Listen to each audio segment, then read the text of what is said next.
Hey guys, in this video I'm going to show you how to enter a promo code or gift code inside Rogue Fitness. If you find this video helpful, please leave a like and subscribe. In saying that, let's just jump straight into the video.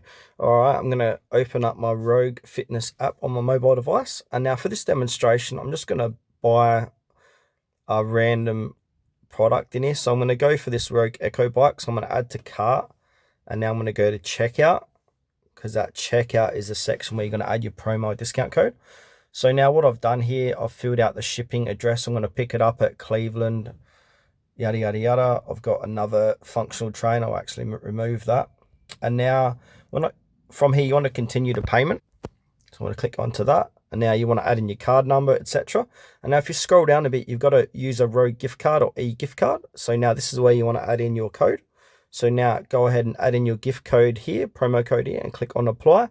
And that will be applied to your order. And then from there, put in your credit card details, Visa card details, and then click continue to review, and then continue on with the checkout